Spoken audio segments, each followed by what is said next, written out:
There was a time in my life when I loved to eat fast food. Actually, technically, I still like to eat fast food, but my body doesn't like me when I eat fast food on a consistent basis. But I remember, maybe you remember this, I remember a time when fast food was fast. I don't know if you've noticed this or not. Right, you go to McDonald's, you go to nearly any fast food chain restaurant, and you end up waiting at least 15 minutes to get food that presumably was already made and sitting in a heating oven, just waiting for you to order it, which is how I like my fast food. There's a restaurant, if you go up to 15, so I'll back this up by saying, when I was younger, before I worked here, I was in outside sales, and I really relied on fast food to let me eat something between calls, so I wouldn't miss a meal, and it needed to be fast, because my schedule was very tight. So I didn't have time to I'm just going to go wait in the parking lot of a fast food place for 20 minutes while they prepare my meal. No, I needed it fast. And there's a Wendy's. Now, I haven't been there since I left that job, but they used to be so fast, before they could give me my card back, I already had my food. I'd left my card there 2 or 3 times because I was like, got my food, gone. And then when I get to the gas station to fill up, no card. It's like, oh no, I left it at Wendy's again. I'm sure they had a pile of cards just waiting on people because they were so fast. My joke now is, you may hear this, you go to a fast food restaurant and you wait a while and someone will come and bring you your food, or they'll call it and they'll say, sorry for the wait. You ever hear that? You go to fast food, like, I'm so sorry for the wait. But why are they apologizing? Because it's supposed to be fast, but they know it's not. Right? It's not fast, so they apologize. I'm so sorry your food took so long. And my response is always the same. I'm like, you guys have redefined the meaning of fast food. That's my joke. No one ever gets it. Just like you guys just now. They've redefined it because it's no longer fast.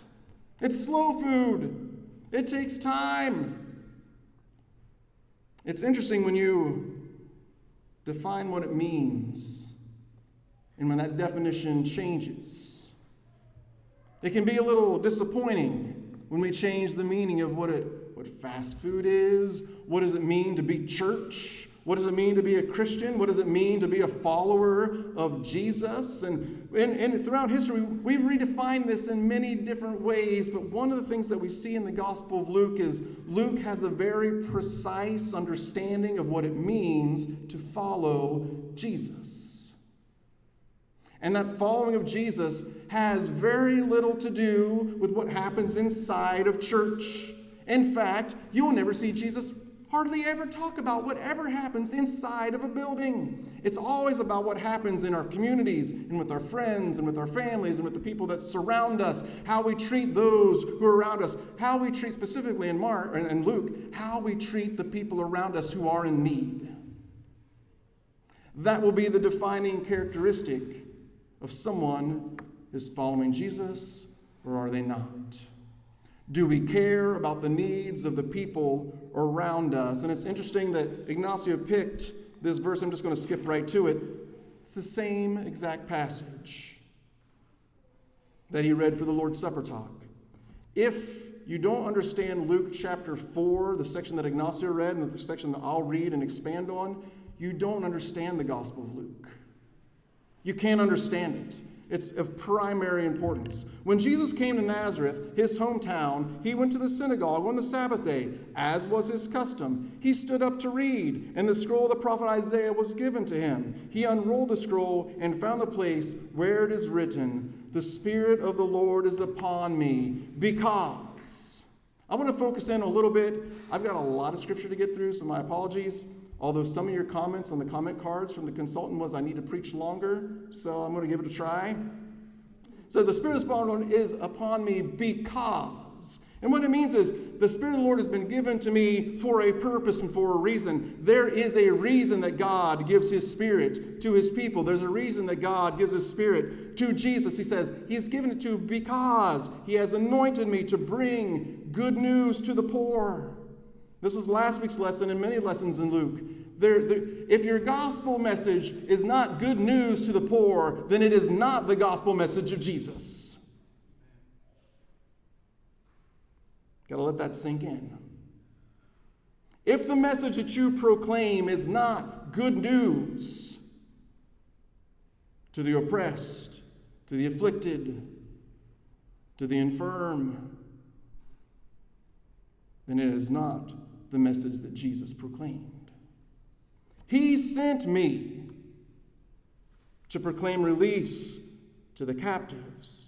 He sent me to proclaim recovery of sight to the blind, to set free those who are oppressed,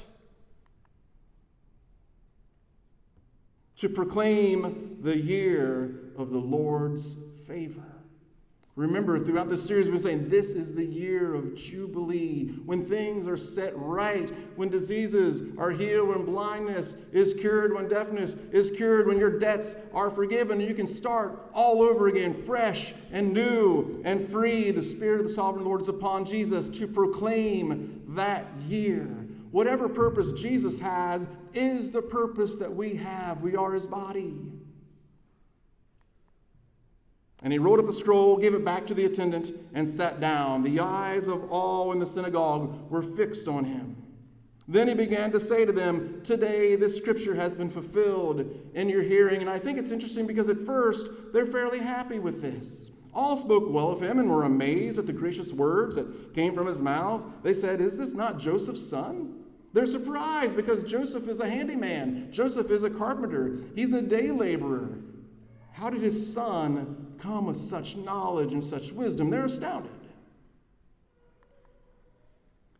Then he said to them, "Doubtless you will quote to me this proverb, 'Doctor, cure yourself.' And you will say, 'Do here also in your hometown the things that we have heard you did in Capernaum.' And he said, 'Truly I tell you, no prophet is accepted in his hometown. But the truth is, there were many widows in Israel in the time of Elijah, when the heavens were shut up for 3 years and 6 months, and there was a severe famine over all the land. Yet Elijah was sent to none of them except to a widow in Zarephath in Sidon.'" See, Jesus makes this proclamation, and they're all happy with him when they think it's all about them. God's going to set us free. He's going to forgive our debts. He's going to cure our blindness. He's going to cure our deafness. This is great. This is amazing news, Jesus. And Jesus says, prophets aren't accepted in their hometowns. Look what Elijah had to do. He was sent to a foreign house, to a foreign person, during a time of great suffering and took care of this widow's needs. You see, this good news isn't just for you, it's for everybody. It reminds me of the parable of the banquet. When Jesus tells this parable and he sends out messengers, and all those who are invited at first, all those in the hometown are invited to come, and they all have excuses why they can't come. I've got this going on, I bought this, I'm getting married, they had all their reasons. And Jesus says, I'm going to send out messages to everybody. Highways, byways, anywhere you see a person, you invite them to come because I want my table to be filled. When you think the party is all about you, sometimes you don't like it when there's other people there. Jesus says there was a time when Elijah was sent, but to a foreigner. There were also many with skin disease in Israel in the time of the prophet Elisha, and none of them was cleansed except Naaman the Syrian. Because it's for everybody. It's for those who exist outside of these walls and outside of our circles. It's for everyone. When they heard this, all in the synagogue were filled with rage. What happened to all the astoundment? I'm so amazed. Look at him. He's so wise. How did he get this wisdom? This is amazing. Oh, by the way, God's for everyone. I don't like him anymore. I am not happy with him at all. They're filled with rage. They got up, drove him out to the town, and led him to the brow of a hill on which their town was built, so they might hurl him off the cliff. I don't think I've ever been this angry at anyone ever. I've been angry at people, but never this angry. They're angry with Jesus because Jesus is telling them the promises that were made to Abraham are the promises that are made to the entire world. It's not just about us. It's about everyone. And they get angry. Why are they so angry? They're so angry because it's supposed to be in their minds. It's about them. They have this exclusive mentality where it's just for them. But it's not just for them. It's for everyone. You see, they changed what it means to be a child of Abraham. They changed the meaning, the way you change the meaning from fast food to slow food. They changed what it meant because the promise to Abraham was that he would be a blessing to all nations. All nations, not just the nation of Israel, but all nations would be blessed through Abraham. And they changed it to no, it's just always and only about us. They changed what it meant. You see, because God has been for everyone since the beginning. God is always for everyone since the beginning. The question really is Rob for everyone? Or is Rob for Rob? Is Rob for everyone, or are you for everyone? Do you wish everyone well? How do you live your life? Are you wishing everyone gets promoted at work? Are you wishing everyone gets a raise? Are you wishing everyone gets the job that they want? Are you wishing everyone can pursue their dreams and their goals? Or is your life really just about you? God has been for everyone since the very beginning.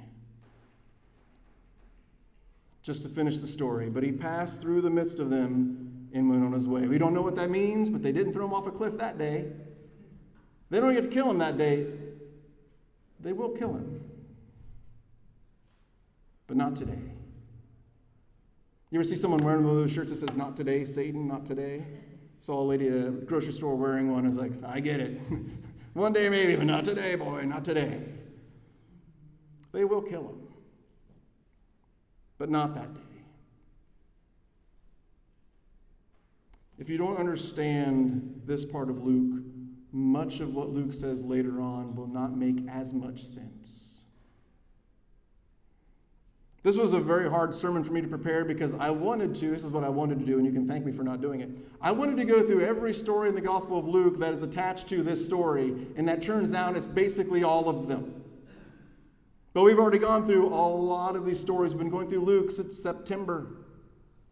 We've seen a lot of these stories, so I want to look at a couple passages that maybe we haven't really looked at yet, because this is the hinge of Luke.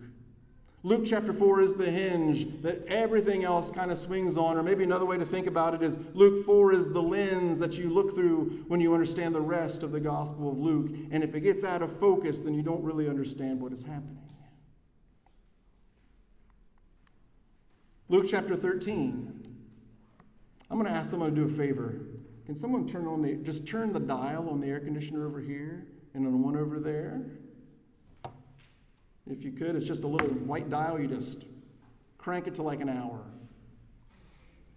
Is anyone else warm, or is it just me? I got a witness in the back. It's warm in here. All right. That should make this already long sermon a little more bearable. Amen? All right. Luke chapter 13, Jesus was teaching in one of the synagogues on the Sabbath. Just then there appeared a woman with a spirit who had crippled her for 18 years. She was bent over, unable to stand up straight. When Jesus saw her, he called her over and said, "Woman, you are set free." Do you remember why Jesus was given the Spirit of the Sovereign Lord? Remember why it was upon him? To set free the captive. You can go through the entire Gospel of Luke and attach nearly every story back to that passage. In fact, I think you should. You are set free from your ailment. When he laid his hands on her, immediately she stood up straight and began praising God. And you would think that everyone else did too, right? Everyone's just so happy. Look, she was 18 years of suffering, 18 years of no rest. And Jesus gave her rest. What better day to do it than on the day of Sabbath, the day of rest? It seems like the most appropriate day to do this sort of thing is on the day of rest, to give rest. So you can imagine the joy, right? Just overwhelming joy of the people in the synagogue. They just were amazed. They were so happy. Oh, wait a minute. But the leader of the synagogue, indignant because Jesus cured on the Sabbath, kept saying to the crowd, trying to convince them not to be so impressed with what just happened, "There are 6 days on which work is done." come on one of those days to be cured, not on the Sabbath day. Oh man, I can tell you, I've been in church since birth, and I have seen this mentality crop up again and again. Why? Because we've lost focus of what it means to be a Christian, of what it means to follow Jesus, and we get all wrapped up in our own little rules and regulations and understandings, and then when someone comes in and they do something that's quite just a little different than what we expect, we get angry, and we talk to everyone. Do you see what they did? You see what they here at church? They did it here at church. I once was at a church where they were upset because there was another church that had rented the facility and their instruments were on the stage. No one during our service even touched them. But they were there, and someone said, hey, this is not the place for instruments. You can't have instruments on a stage. You can't. You see, when we lose focus of what we're called to do, we focus on things that don't matter. This leader of this synagogue was so focused on what he understood Sabbath to mean. To him, Sabbath was a set of strict rules about what you can and cannot do.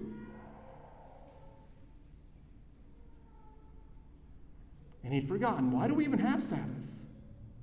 What is Sabbath? Well, it's a day of rest. That's what Sabbath means, is rest. So what should we be doing on Sabbath?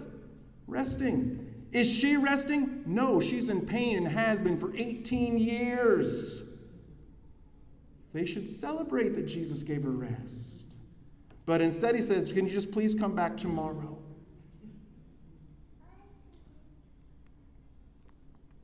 But the Lord answered him and said, you hypocrites. Now, if you're not familiar with the word hypocrite, it's a word, you ever seen those the drama signs where you got the two faces, the mask, where one's smiling and one's frowning? A hypocrite is someone that puts on a mask. You don't really know who they actually are. They're pretending. You hypocrites, you actors. Does not each of you on the Sabbath untie his ox or his donkey from the manger and lead it to water? You see, because here's the thing.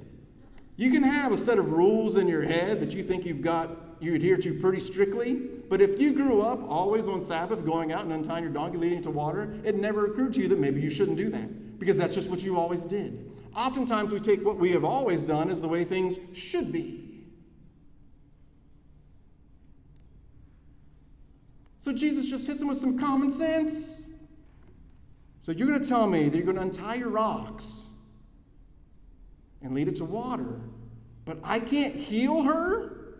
She's a person, not an ox. And ought not this woman, a daughter of Abraham, whom Satan bound for 18 long years, be set free from this bondage on the Sabbath day? You've forgotten the meaning of Sabbath. You forgot what it means to be a child of Abraham. You've made it all about something else. But Jesus has not forgotten. Jesus has not lost focus. He knows what he is called to do, and he is going to do it regardless of what people say to him. Regardless of what obstacles people put in his way, he is going to heal. He's going to give rest. He's going to set free. Luke chapter 14. On one occasion, when Jesus was going to the house of a leader of the Pharisees to eat a meal on the Sabbath, they were watching him closely. They've learned their lesson. He's unruly. He'll do anything on Sabbath. Just keep an eye on him. Just then, in front of him, just like the other person with 18 years, just then, in front of him, there was a man who had edema, which is just a swelling. And Jesus asked the experts in the law and Pharisees, is it lawful to cure people on the Sabbath or not? No, am I allowed to give rest on Sabbath? Or am I not allowed to give rest on Sabbath? But they were silent. So Jesus took him and healed him and sent him away. Then he said to them, if one of you has a child or an ox that has fallen into a well, will you not immediately pull it out on a Sabbath day? Could you imagine? How many of you have children or had children that are now grown? Raise your hand. How many of you have been a child once in your life? Raise your hand, every hand raised, right? Could you imagine seeing a child in a well, 12 feet down, 18 feet down, seeing them and going, ooh, can you wait until evening? It's Sabbath right now. But Father, there's a rope right there. Please toss it down. But if I toss it down, then you'll have to climb, or I'll have to roll you up, and that's work. And I am not allowed to work on the Sabbath. Tread water. I'll be back in 6 hours. No. Jesus says, you wouldn't even do that to an animal. But you always get mad at me if I heal someone on Sabbath. Why? Because they've forgotten why they're doing any of the things they're doing. And I will tell you, as a person of faith, it is dangerous to forget why you do what you do. Because you will walk around your whole life thinking you're following Jesus because you went to church and you sat in a pew and you sang a song. You'll believe that's what makes me a Christian. It's not. Jesus never asked us to sing songs to him. Go ahead, read your Gospels. He never asked me to sing a song to him. He did ask me if I have 2 shirts and I see someone without a shirt to give him a shirt. He did ask that of me. He did say if you see someone that has no food and you have ample food, to give them food. He did say that. If you have ample pairs of shoes, you see someone with no shoes, give him a pair of shoes. He did say that.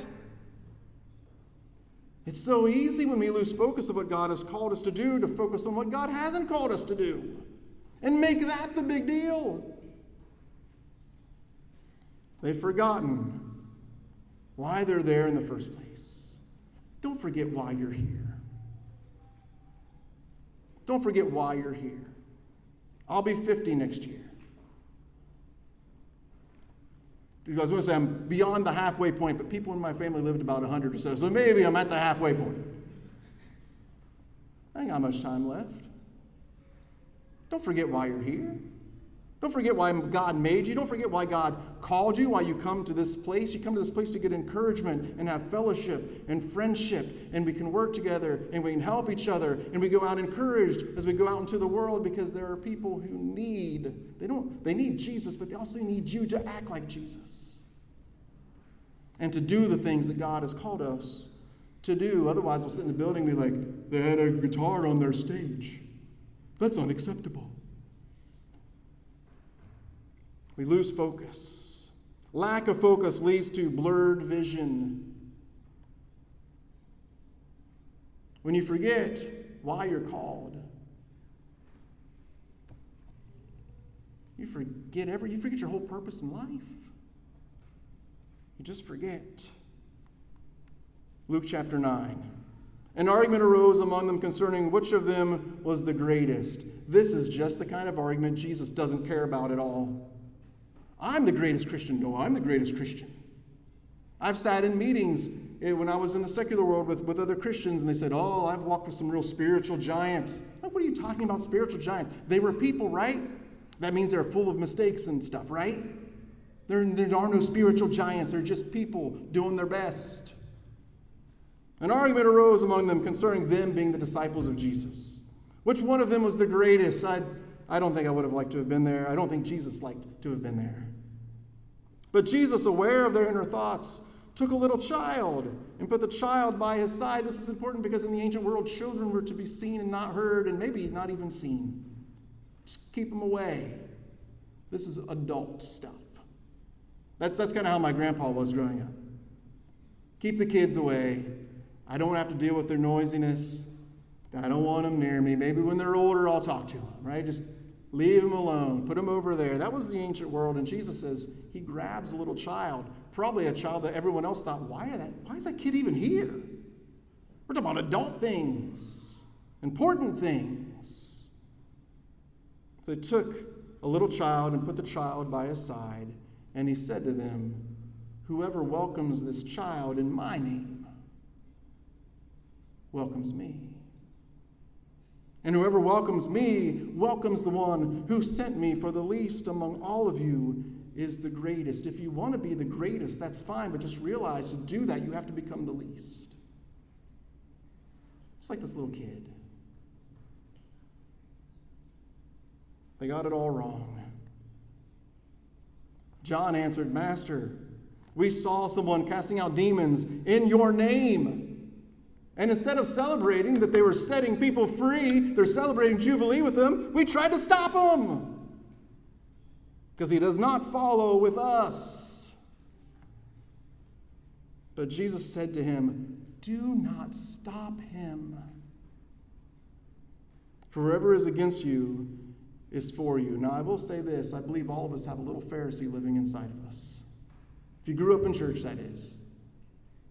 Sometimes we all just have a little Pharisee living inside of us. Jesus says, no, they're doing it in my name. Don't stop them. Why would you want to stop them if they're setting people free? That's the whole reason I was called, and they're out there doing it. Well, yeah, but they're not doing it with us the way that we think it should be done. Okay, but they're doing it. Leave them alone. They're not against you, so they're for you. That is a verse we all need to take seriously, and I think the church as a whole, globally, needs to take that verse seriously. When the days drew near for him to be taken up, he set his face to go to Jerusalem. This is what we're going to talk about next week. You see, because Jesus never lost focus. He sets his face to go to Jerusalem. He knows what he's going to do, because to give us the ultimate Jubilee, to give us the ultimate Sabbath, he's going to have to suffer and die. Like I said, they will kill him. And he sets his face to go there. And he sent messengers ahead of him. On their way, they entered a village of Samaritans to prepare for his arrival. This is one of my favorite stories. However, they did not receive him because his face was set toward Jerusalem. In other words, you're going to go somewhere other than here? We're not your final destination. It's not all about us. We don't want you here if it's not all about us. You can just pack your bags and keep on moving. His disciples are not very happy about this. They expected a better welcoming than this. I'm missing a verse. Look at that, I'm missing verse 54. Verse 54 says this. The disciples turn to Jesus and they say, should we call down fire from heaven like Elijah and consume them? We'll just kill them all. Let's kill them all, Jesus. But he turned and rebuked them. I did not come to destroy, but to save. That's why I've set my face to go to Jerusalem. Because I'm going to save you, I'm going to save them, I'm going to save everyone. Why? Because God has always been for us, not against us. God has always been for you. And he's willing to do whatever has to be done to make sure that you know he loves you. But his disciples, they definitely lost focus. You know you've lost focus when you desire the worst for someone else instead of the best. Especially when you're driving. Right? You see someone flying down the road, oh, I hope a cop gets them and gives them a big ticket. Oh, I hope. Sometimes you might even say, I hope they run into a median wall and just, I don't want them to die because I'm a Christian, but I hope their car gets totally messed up. I'll teach them a lesson. Instead of saying, I hope they learn how to be a safe driver, and just leave it at that. I did not come to destroy. I came to save. Imagine, if you will, a church full of people like us where we don't lose focus. We don't lose focus on what it means to be a follower of Jesus. We don't change the definition so that it's easier for us, make it about a set of rules that really aren't that important. Imagine if we lived a life where we really wanted what's best for the people around us. Many of you got an invitation, a digital invitation to send to people for Easter. What if you sent that out to the people around you? And invited them to be a part of a community, be a partner in a movement that says we care about the people around us. We don't want to destroy them. We don't want to see the worst for them. we want what's best for them. Imagine if you lived your life that way. Don't you want to be a part of something where people care about you and they want what's best for you? And if you're pursuing something in your life, they hope that you get that thing that you're trying for. Don't you want people who are for you? They're for Chemo, they're for Pierre, they're for Tina. Don't you want to be a part of a group of people that says, I am for you? Man, I do. There are enough people in the world who don't want what's best for Rob. I want to be around some people that do. I think we all do. So this morning I invite you to be a part of that. If you want to give your life to God, if you want to give your life to Jesus in baptism, if you want to respond to a message and say, I want to be a part of that. I want to be forgiven, I want to be free, and I want to be a person who forgives and sets people free.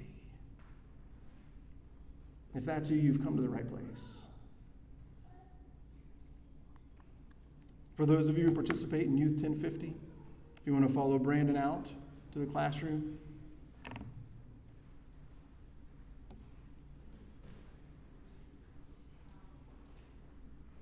if anyone wants to respond to the message, I invite you to do so. I'm going to ask John and Ignacio if you just want to come and stand over here. We're going to sing another song. And if you want to respond to the message, come and talk to John or talk to Ignacio. Let's go ahead and be standing if you're able.